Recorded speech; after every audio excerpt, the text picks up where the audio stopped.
ကိုငိမ့်မောင်နဲ့ကိုရဲနဲ့စတွေ့ပြီကိုငိမ့်မောင်ကဗာမေးထားလဲဆိုလို့ရှိရင်သူမေးထားတဲ့ဟာလေးကတော့ဒါလေးပေါ့နော်အဲ့မှာသူကဗာပြောထားလဲဆိုတော့သူကကီလိုသူ900ပုံမောင်းကျင်တာပေါ့နော်သူကဈေးစစ်တာပေါ့နော်သူကကျွန်တော်လာပြီးတော့ဈေးစစ်သူကီလို900ပုံမောင်းရင်ဘာဖြစ်မလဲပေါ့အဲ့တော့ကျွန်တော်ဒီမေးခွန်းလေးကိုအပြည့်စုံမဖြေခင်ပေါ့နော်ကျွန်တော်ဥပမာလေးတစ်ခုပြောပြပါမယ်ဗျဥပမာလေးကတော့စီးကျူဖြစ်နေတဲ့လူနာတယောက်ကိုပေါ့နော်ဆရာဝန်ကမြန်မာစီးကျူရှိတယ်ကယ်လိုရီတစ်နေ့ကို100ပဲစားလို့ပြောတယ်ဒါပေမဲ့ तू ကမဟုတ်တစ်နေ့ကိုကယ်လိုရီ120စားကြတယ်အဲ့တော့ तू ကဆရာဝန်ကိုဈေးစစ်တယ်ကယ်လိုရီ20လောက်ပိုစားလို့ရှိရင်ဘာဖြစ်နိုင်လဲပေါ့နော်အဲ့တော့ဆရာဝန်ကဘာပြန်ပြောလဲဆိုတော့ယောဂအခြေအနေပိုမဆိုးခြင်း100ကယ်လိုရီပဲစား20ပိုစားရင်တော့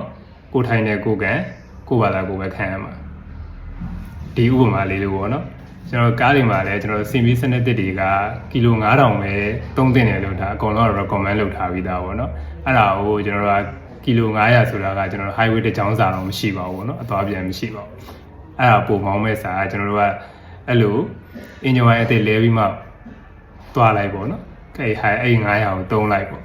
ဒါဆိုရင်ကျွန်တော်တို့ကားအတွက်အများကြီးအကျိုးရှိပါတယ်ကျွန်တော်တို့ကကီလို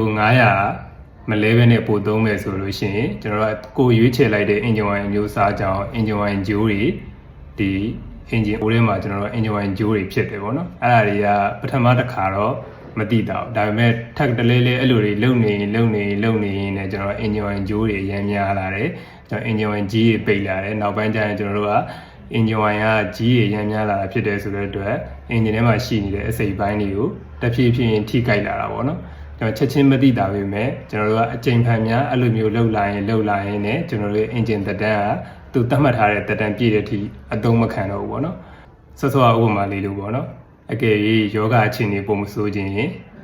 သတ်မှတ်ထားတဲ့ကယ်လိုရီကိုပဲတရက်စားအခုလဲကားမှလည်းအဲ့တိုင်းပဲပေါ့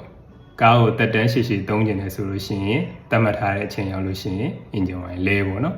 ဒါကတော့ကျွန်တော်ကီလို900ပို့သုံးသင့်မသုံးသင့်ကိုမြင်တော့ဥပမာလေးနဲ့ရှင်းပြပေးတာပဲဖြစ်ပါတယ်ဗျ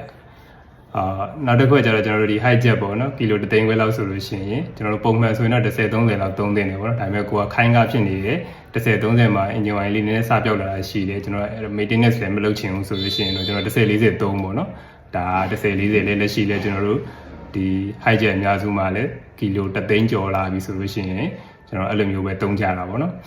အဲ့တော့ကျွန်တော်အဲ့လိုသုံးတာဖြစ်တယ်ဆိုတဲ့အတွက်ကျွန်တော်ပြစ်တဲ့ engine oil တွေပြန်သုံးလာတာဖြစ်တယ်ဆိုတဲ့အတွက်ကီလို9000ပြည်တာနဲ့လဲပေးတာတော့အကောင်းဆုံးပေါ့နောက်တစ်ခုက paper C ပေါ့နော်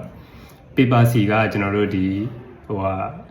iSyn တို့ movie တို့အဲ့တို့တွေကနေလာတဲ့ paper C တွေလည်းရှိပါတယ်ဗျအဲ့ကောင်တွေကဈေးသက်သာတယ် paper C ဆိုတော့ဘာလို့လဲဆိုတော့ packaging သက်သာတဲ့အတွက်ဈေးကသက်သာသွားတာပေါ့နော်လျော့သွားတာအဲ့တော့ကျွန်တော်တို့စိတ်ချရတဲ့ဆိုင်ကနေပြီးတော့ဝယ်လို့ရမယ်ဆိုရင်တော့ဒီ paper C တွေလည်းသုံးလို့အဆင်ပြေပါတယ်ဗျဒါကကျွန်တော်တို့ဈေးတက်တာတယ်4လီတာတပုံနဲ့ကျွန်တော်တို့က paper C ကကျွန်တော်တို့4လီတာအပြင်စီဝယ်တယ်ဆိုလို့ရှိရင်အဲ့နှစ်ခုကဈေးကွာတယ်ပေါ့နော်သူကဒီ paper C ဖြစ်တယ်ဆိုတဲ့အတွက် packaging တွေပါတယ်လုပ်เสียရမယ်လို့တော့သူကဈေးကိုဒီပုံမှန်ကျွန်တော်တို့4လီတာဟာတွေတက်တာတယ်ပေါ့အဓိကတော့ကျွန်တော်တို့ paper C ယူတဲ့အချိန်ကြလို့ရှိရင်စိတ်ချရတဲ့အမျိုးအစားစိတ်ချရတဲ့ဆိုင်ပေါ့နော်အဲ့လိုနေရာမျိုးကနေပြီးတော့ရွေးချယ်ဝယ်ယူဖို့လိုတယ်ပေါ့နော်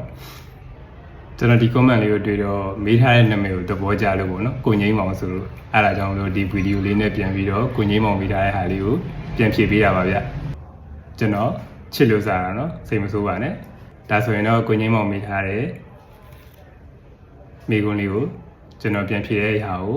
သဘောပေါက်မယ်လို့ညွှန်လင့်ပါတယ်ဗျကျေးဇူးတင်ပါတယ်ကျွန်တော်ကိုရဲပါဗျ